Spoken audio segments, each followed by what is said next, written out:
Hey there guys, it's me, Tom000123. The gameplay you're seeing in the background is me playing with the Lynx sniper rifle for the first time ever on Octane. Not one of my favourite maps, but I did quite well in it. I seem to be doing that well actually. I seem to be playing maps I'm not overly fond of and doing quite well, which is nice for you guys because they're kind of mainstream maps for commentary, so I'm glad to get you guys some gameplay on these. Unfortunately, it's not all fun and games at the moment in the old Call of Duty community. We discussed last time the decline, one of our beloved game modes in zombies and you know, generally the decline in Call of Duty. Today, I'm going to talk to you about something that's common and for some reason accepted as part of the online experience in Call of Duty, and that's microtransactions. This video will be me talking to you guys about it, and I want your reactions. I specifically want your reactions, especially if you're on Xbox 360, Xbox One. Especially like those sort of consoles, because they're making you pay through the nose. Yes, you get it a month earlier, but is it really worth it? And I think there are plenty of other ways that they can keep us playing and keep our attention, because they've got a lot of people shelling out. I'm going to focus on the map packs first of all. The map packs, I admit, I bought the packs from Call of Duty 4 up to Black Ops 1. I bought them mainly because I like the gameplay, I like the style of these games, but also for zombies. Usually got about like 3 to 4 map packs, 3 to 4 per map pack, and an additional map for either zombies or now the Extinction game mode, which was fantastic. It kept them fresh and it kept it exciting. It kept me coming back for more, and I loved them. They usually took a stage from the campaign, like a really noticeable, really memorable part of the campaign, and made a certain area of it into an online map. And I think most of the time it's a great idea, as a new map adds new colours, it adds new strategy, maybe it gets people using slightly different weapons than they usually do, and ask them to adjust their style of gameplay slightly. Like, you know, if they're like me, if they're an assault rifle and a sniper player, they may force us into a smaller environment, alternative, and make us try out the SMG, make us adjust our style of play. Alternatively, with Ghost especially, they're taking it so people using the SMGs are now having to use assault rifles and snipers to become effective. Yes, you can still use your favourite guns and your favourite styles, but in order to be the maximum effectiveness, they are asking you nicely, in a nice way and in a unique way in these map packs, to use, you know, broaden your horizons, use a different style. However, this is where we get to the problem. Each pack will set you back around £15 a pop, and as you know, with the season passes, they've you know, the season pass is when you pre-order the game. They do you want the season pass? It means you get each map pack at automatically, but the cost of the game goes up. And they release 3 to 4 map packs a year. So when you add that onto, like, you know, if you buy just the normal version, £50, you know, depending on what version you bought, £15 a pop, 15 times 4, that's a lot of money. Plus, add it to the £50, that's a lot of money that you're spending on a single game, especially just for a single part of it as well. Okay, 2 parts if you had the Extinction mode, so 2 parts out the game, not the campaign, nothing new on there, nothing new on the squads, just 2 parts of the online experience. However, the maps are usually pretty well designed and they have a lot more pros than cons going for them. So generally I don't have a problem with it. What I do have a problem with, poorly designed maps. Maps brought back from different games to fill the gap. I mean, I did an entire video on bringing maps back from different games and dropping them into new games. Modern Warfare 3 is actually the prime example of this. Unplay-tested maps.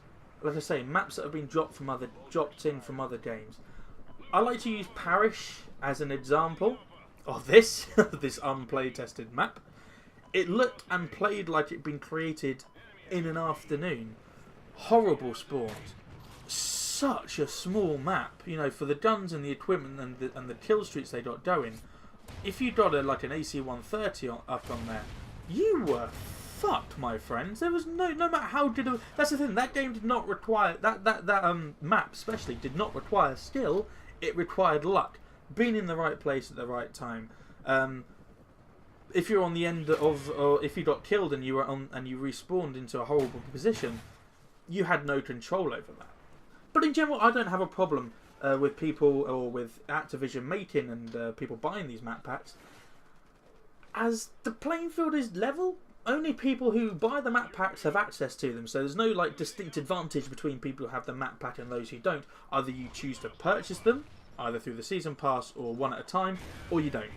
Simple, they don't make it so you can't play with your friends. If TS3 rules had the map packs and I didn't, we could still play together. It's just that he wouldn't be able to play the maps as I wouldn't have them. But they don't really punish you in any noticeable way. What I do not agree on, the recent trend in map packs, where you did a weapon that is not available for other players who haven't bought the map pack. A weapon, unlike the map packs that blocked people, so like I say, if TS3 rules had the map pack and I didn't, we wouldn't be able to play together on those map packs, but we'd still be able to play together on the normal maps. The weapons don't really have that kind of distinction. You know, they can use it. People who purchase these weapons can use it against those who have chosen not to purchase the map pack.